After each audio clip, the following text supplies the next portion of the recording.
Music and compositions of mine always seem to grow.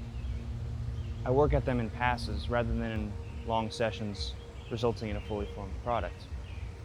I'll record one layer, then let it rest, and then many days later I'll record another. And I always find that I grow in between the early and late passes. Listening back to the recordings and decisions I made in the past remind me of who I used to be. Adding the new growths to the old ones have an interesting way of integrating the various parts of who I am and my history. Oftentimes we feel convinced that great musical compositions arrive fully formed, or in a dream, and we're convinced that the same must happen for us, that when it is our turn to write, we must say something that lives up to or responds to that which has inspired us most. Anything less than a brilliant bolt from the blue is another reason we somehow don't get it. It's not for us, or we lack any ability or talent. Yet all the great composers of ideas in any medium, of any time period, tell a different story. Songs appearing fully formed in dreams or in car rides or in the shower, seemingly writing themselves, do exist. It's just what happens when we surround ourselves with stories, sounds, and sights. When we live important experiences and emotions.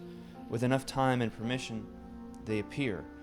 But when they do not appear, just like this, which is most of the time, they have to grow. I think Brian Eno summarized this best. Creation is gardening, not architecture. And that process of growth is a two-way street. As I allow the music to grow by giving it energy and direction, it allows me to grow. And I notice this because I work one layer at a time. And I try and keep up and keep track of that slow and steady progress.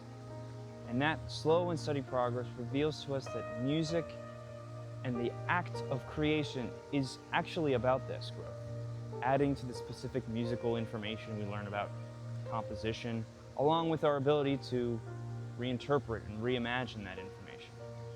But it's truly about how we grow as people and how we grow as a shared community of people, humanity. And more so than at any other time, we're possibly starting to forget that lesson or not even teaching it. I can only hide the intention of this video for so long, with the title being In Defense of Human Music. And it's not to place the blame entirely on AI music generators powered by large language models. It is a large part of it, but it may have much more to do with how we treat other parts of society. And more specifically, how we treat information. 10 years before large language models and their offspring hit the market, James W. Cortada wrote about the future of work in Information and the Modern Corporation.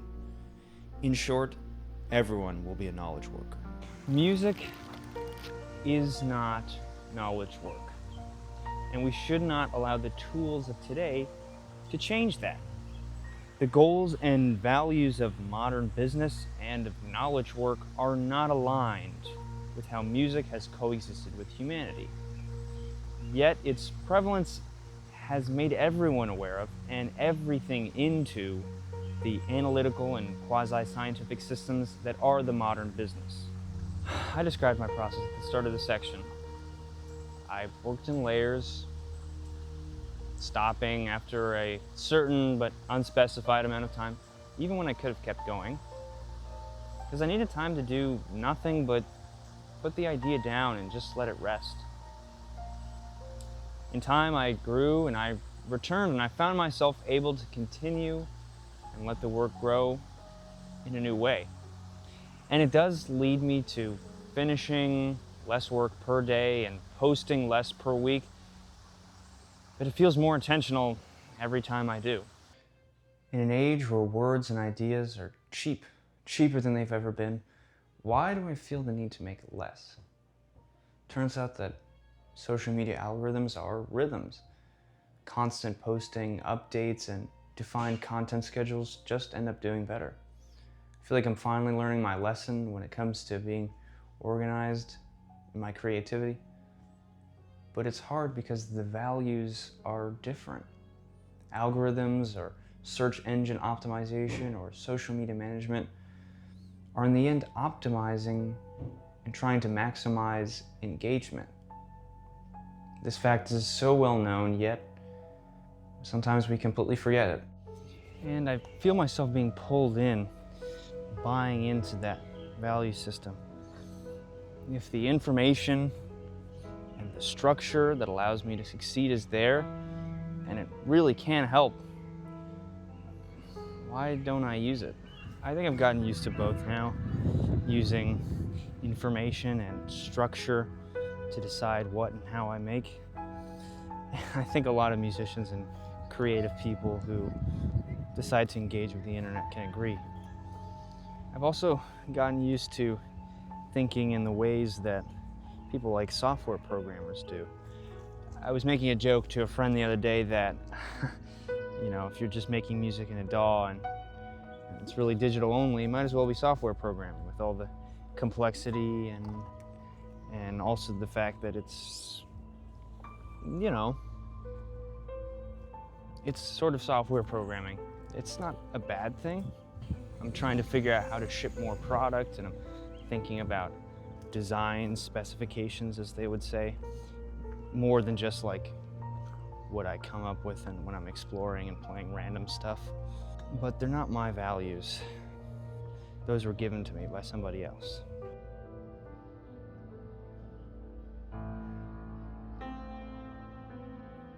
In 1945, scientist John von Neumann sent a memo to a working group at the Moore School of Electrical Engineering in Philadelphia.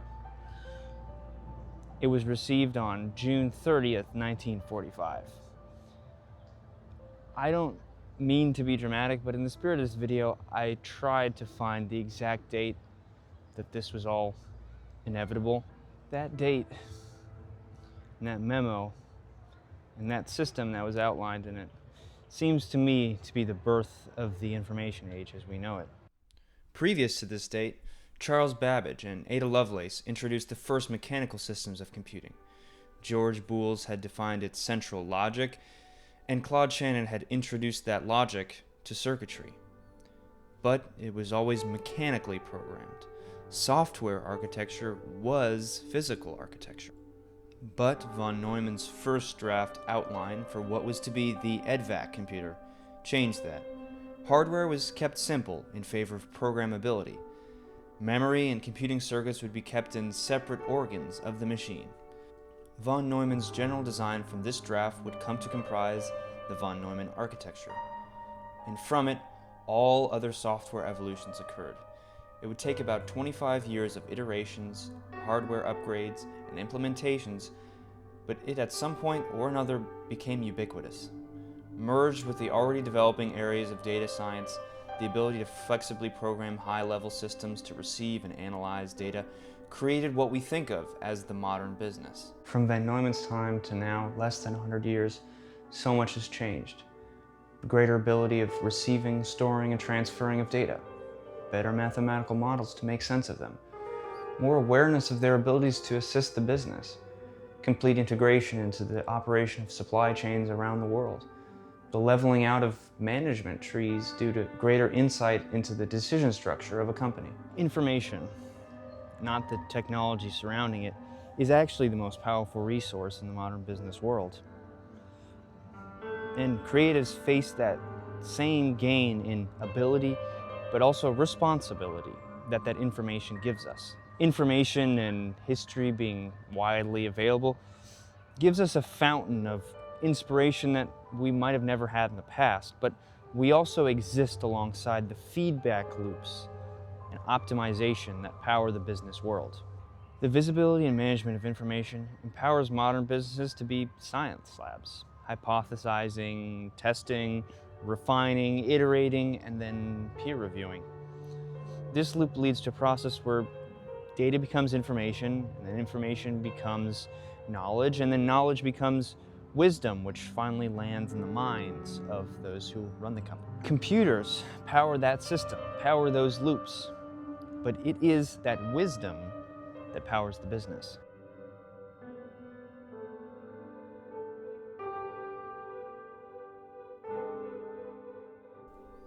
Like most New Yorkers, I take the subway. And recently, if you take the subway, you see them everywhere. Ads for AI products. Not just artificial friends or fads, but ads for products for the business. Nearly all of them fall into two categories: generating material and organizing material. Generating slides, reports, and meeting summaries. Organizing raw data, client information, or to make sure of security compliance. I didn't understand what was so important about slide decks and customer relationship management softwares until I realized that's the language that a company's parts talks to each other with. All of that information is put into slide decks and CRMs to send it to another person in charge of another of the company's capabilities. It is no wonder that as the future of computing was so wrapped up in functions that modern business needed, that artificial intelligence would follow in lockstep, albeit much slower.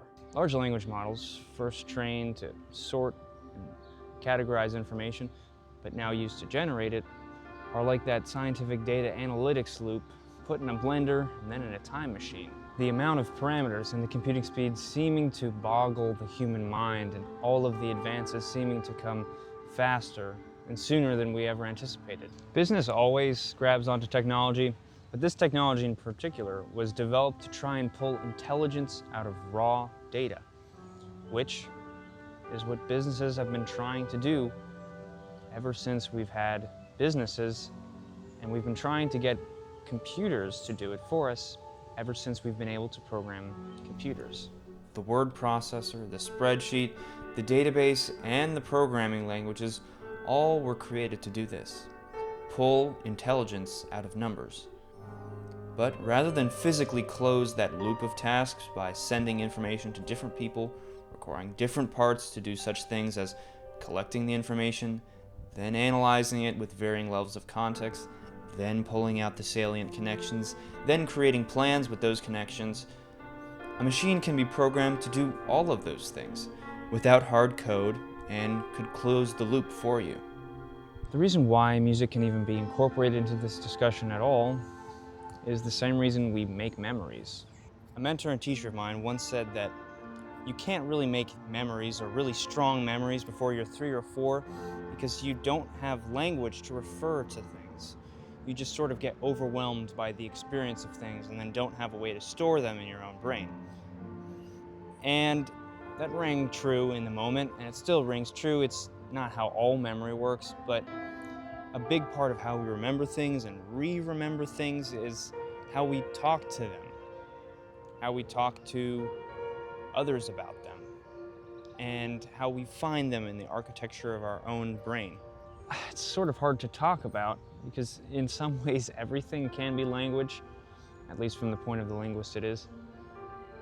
Even music, even AI, and we really can't exclude the connection they have.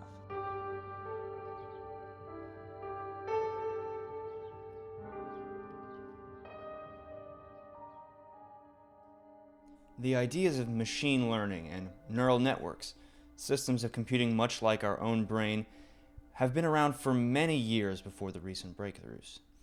But to hear researchers tell it, language appeared as the main source of developments, almost by surprise. It allowed for the rapid acceleration in many other fields of AI completely unrelated to it, which were thought to have needed their own models or own systems to be developed. This is not a video about how large language models work, but in essence, all language and information gets transformed into numbers, which are then put into a vast grid or matrix. And it goes through a bunch of steps to try and get to a correct answer. At the beginning, the numbers all start as random, and then we give it the correct answer, and it has to make an inference. And in between, there are weights that pull the model towards the right answer, the right numbers. In essence, the program doesn't learn exactly what it is, but it does learn the weights that it used to get there. Between every guess, the amount of error between the correct weights and the ones calculated by the machine is measured. Then, the weights between the artificial neurons are changed a little bit to lessen that error or move down a slope. This is often modeled as a bumpy surface, and the program is just finding a way to reach the bottom of that surface. All information can be seen like this, with computers already translating everything into numbers anyway. Images become pixel data points, sound becomes frequency and intensity data. All can take real-world examples and turn them into training data as a way to tune those values. It's easy to see this process as cold or unfeeling in some ways, all meaning getting turned into numbers. And in some ways it is, and in some ways it's how our brain worked, how we learned. Neural networks, the precursor to the AI training architecture we have now, was modeled off of our processing system, where there is no part of the brain that stores or knows something, but areas where bundles of neurons have specific connections, much like an AI model's weights. A line that people like to repeat is that music is the universal language, which with Western music is kind of true. Everyone listens to American music. But really the core idea of music is possibly the original or the first language. Now this is not a video on linguistics. You can also watch the videos and channels of actual experts. But before we had longer words, we had phonemes and morphemes. Essentially, just the sounds that we're able to make with our vocal boxes and the ones we chose to make. And before that, before having semantic meaning that is actually encoded within the words, we had the language of signs, of symbols, and possibly of music. Music remained and remains as a preeminent force in communication even after formal language was invented, and still remains a more effective tool for communicating and affecting emotions and memory for good or for ill. Just as we don't know how a bunch of neurons firing electrical impulses causes consciousness or intelligence, we really don't know why vast amounts of parameters and vast amounts of raw computation turns into competent writing and international math Olympiad medals. We have theories, ideas on why everything works in modern artificial intelligence, but we do not understand the fundamentals of how exactly. Music appears as a strange mirror to this predicament.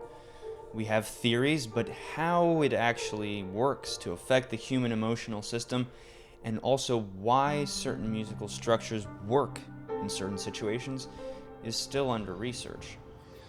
Theory and structure, at best, guides our raw emotions. Really, when we sit down and compose, we're just recombining what we've already heard, listening to what could be out there, rather than sticking by a defined set of rules.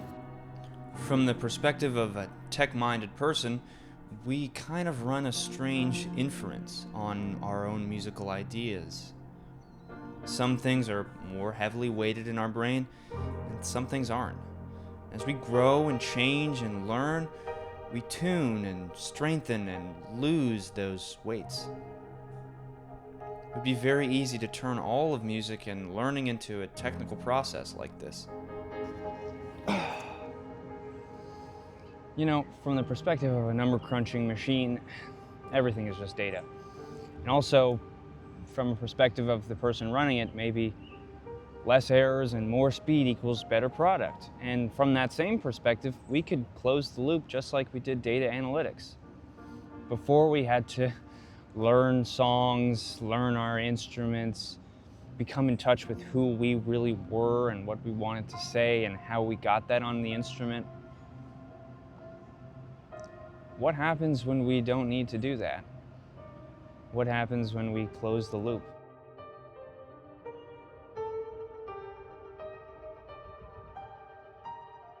The connection between mathematical ideas and music have existed for a long time. Pythagoras, of theorem fame, did a lot of fundamental work on our modern system of Western music. He found that simple ratios of string lengths were harmonious intervals. The idea that a mathematical model, specifically proportions, could explain how we feel things was immensely inspiring to Pythagoras and his followers. To them, it could explain so much and served so many uses. The Pythagorean idea that all things are numbers, and that it could explain much about how we live, impacted centuries of thinkers afterwards. While much has changed, those ideas continue to operate in the background of all of this. Really, music exists without these ideals and meanings we put onto them. It just sort of happens whenever objects vibrate in ways that our brain finds organized, or at least different enough that we can't call it anything else. While that's a cold way of putting it, most of what makes music interesting are the ideals we put on it. And we can tell a lot about Pythagoras by what he and his followers thought about music, and likewise with the variety of players on the music industry stage today. Our only competitor is silence. That line from Spotify's CEO Daniel Ek sums up the company's ideals in a nice word package. But it needn't be that simple. It's clear from the internal structure and communication of all these social media companies that the ideal is maximize engagement. Or ideals can be acted out. When Universal Music signs deals with companies like Suno, what is the ideal? Maybe what we have works, and let's just make more of it. Or when catalogs are bought up by private equity, what is the ideal? Maybe music is a new asset class and is just meant to be profited off of. All of the large companies that play in the music space are pushed by that central ideal of maximizing profit. Even if your favorite artist doesn't work with any of them, they still live in the same ecosystem and are affected by it. And we've seen when ideals like maximize engagement, maximize profit, are actually fully embodied, our own lived experience bears that out. Optimizing for a certain thing is possible, but not actually desired. We already see a re-embrace of those Pythagorean ideals, that the right music can change your brainwaves, help you study, help you focus, or help you somehow be more in tune with the universe. None of these ideals are inherently bad, but I'd argue there are far deeper goals for these players in the media space, and music can operate as a front. Having a goal is very key in the bearing out of those ideals. All AI systems must have a specific goal when being trained, no matter the dataset, training system, or ethical system. The errors that models are trained to reduce, often called the cross-entropy loss, is a specific measurement of how far each weight was from what it needed to be to correctly infer the next token or word in the training data. All AI systems are goal-oriented because that's exactly how they were created. What ideal exists here? It's hard to say, but it likely exists in the gradient descent that the models eventually follow when trained. Minimize any error. Humans learn with goals in mind, and we do live according to ideals of what we should be doing. The extent to which those ideals given to us by vast systems outside of the control of one person, the extent to which those have affected us is really hard to say. Where did the ideals of music not just being vibrations, not just being sound and data, music being the teacher, the communicator, the spiritual guide, the community center, where did those ideals come from? They came from us and the cultures that put music at their center. If there is a goal to be reached or a problem to be solved, it's really what music and sound on its own can say and what we really want to say. Philosopher Daniel Dennett wrote that qualia is an unfamiliar term for something that could not be more familiar to each of us. the ways things seem to us. The word qualia refers to our subjective experiences that are, in his words, ineffable, intrinsic, private, and directly or immediately apprehensible in consciousness. Things that are so essential to our own experience of the world that only we can see our own perspective of. What does the color red look like to someone else? How would you describe it to someone who was completely blind from birth? Such problems are called the explanatory gap, our inability to actually formulate language and really communicate our qualia to anyone else.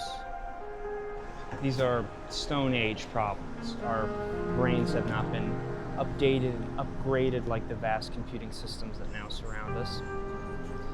And those Stone Age solutions might be the only things that can reach those problems. It's personally why I think music continues to exist.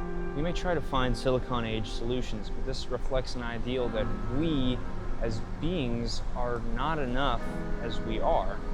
And for people who are transhumanists and accelerationists, that's obvious. And that's kind of the problem, right? Who is giving us this ideal? The goals that are being achieved are those of the modern corporation, of the modern business. And that's reflected in how AI fundamentally was developed, how it's being deployed, how it even works in the first place. Private equity, so-called tech bros, and career executives seem to be the ones in the driver's seat, reaching for these goals. And we should ask, are they our goals? Are they our ideals? Have they ever been? For those who keep asking what's going on and where is this all going, just look at the ideals of the major players. Just look at what we can even communicate about our own experience and what's actually included in the training data. And on the flip side, look at what just trying to learn and participate in music does to benefit the communities we're in.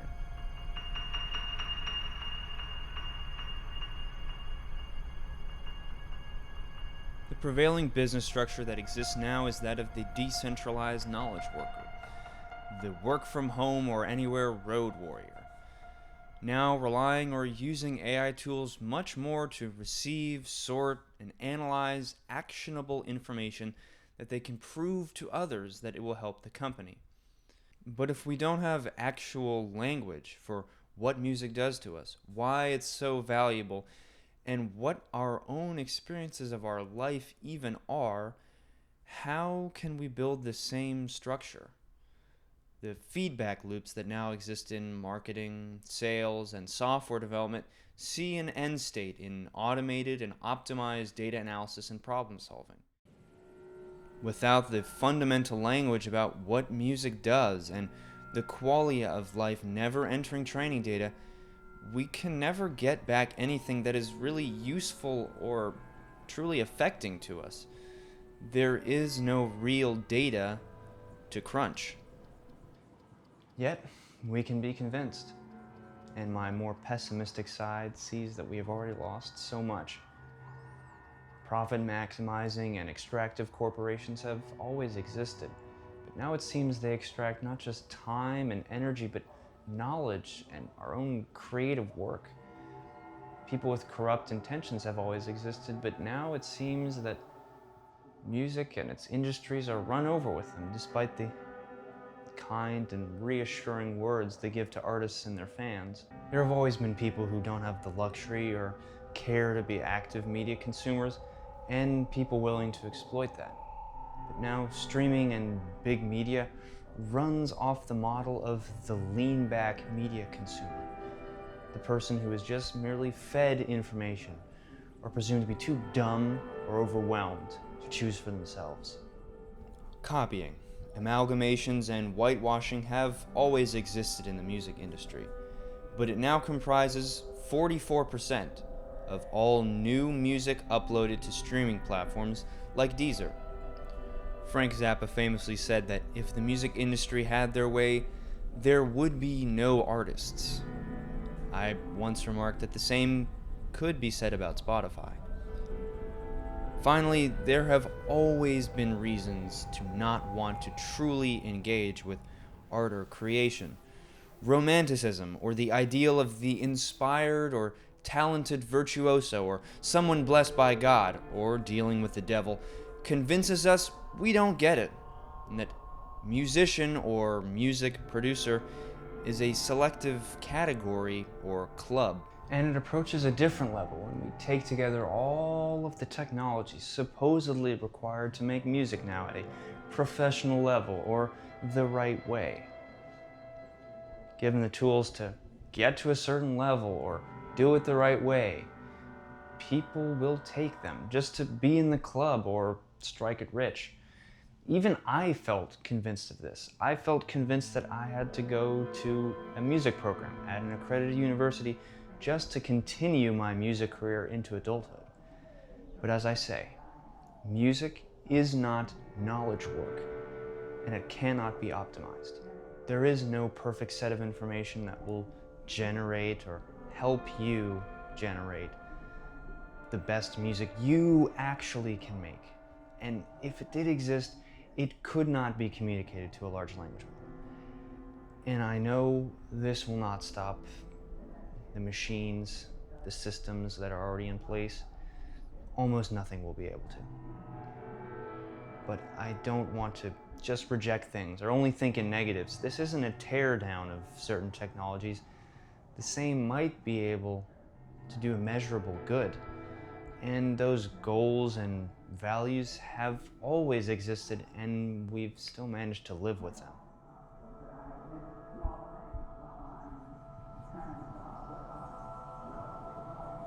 I want to offer a hopeful view of the future, as we all should.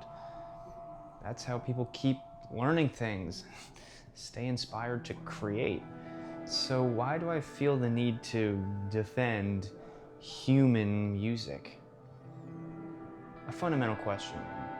What is music? There's capital M music, records, videos, and concerts. And to musicians, it might be notes, chords, scales, instruments.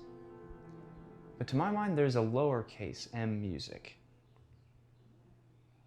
It's something else. Imagine for a moment if you were partially deaf or could only sense and see what was happening in a concert or music event. You would feel and see different elements responding to each other in different ways as a flow of pure energy. Actions responding to other actions, and emotions being mirrored and reflected in the movements of others. These are substrates of all higher elements of music, our theoretical concepts. In programming terms, that flow has very little abstraction. The first programmable computer that gave the model for all other modern computers allowed for functions to be written in a very simple language and to be saved, to be used later. This language is the only one that computers actually understand, that of binary code. Over time, we wrote enough functions that we could begin to construct a new language. The base code of binary still existed, but bundled up and tucked away within a more cohesive concept. The complexities of how the program works at a fundamental level got abstracted away. That flow is close to how we fundamentally operate and exist. It speaks in a language we all understand. We learned it when we were kids. That language still exists and was created before any language we made, like English or French, all the natural languages and all the programming languages. AI music probably doesn't work not because it just can't make something truly new, but probably because it can't make something very old. We can't optimize or evolve or iterate our way out of Stone Age problems of expressing qualia. We want to be seen and understood by other actual people. We want to engage in shared experiences, meaningful experiences that have connections with our actual life and the context which we're living in. That's not a bug or a flaw, it's a feature of our brains. Certain bands or songs or albums have deep connections with places, times, and life events. We all have those reference points. We're constantly taking in new information every day and trying to construct the story of our lives. Music is often an emotional engine to the story, or a marker of where we are and who we are. It, unlike all the data put into a large language model, means something before any calculation has begun.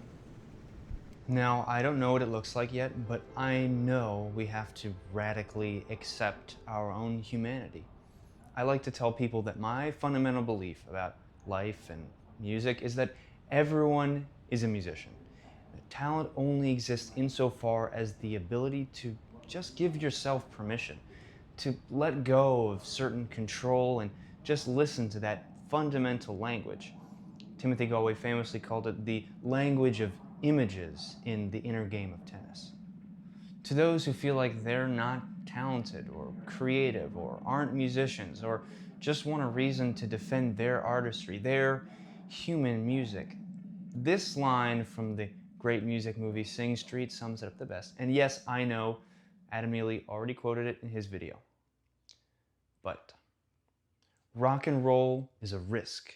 You risk being ridiculed. And talent exists in really being willing to make mistakes at any moment, to still get up and keep going. And the rest, that's not just talent, the rest is building and growing, recording a project layer by layer. That's why we love music. Not because it's hyper engaging or it's perfect at solving the problems it's trying to solve or worth a monetary return on investment 100% of the time. We love it because we grow as a human world when we invest our time making it ourselves.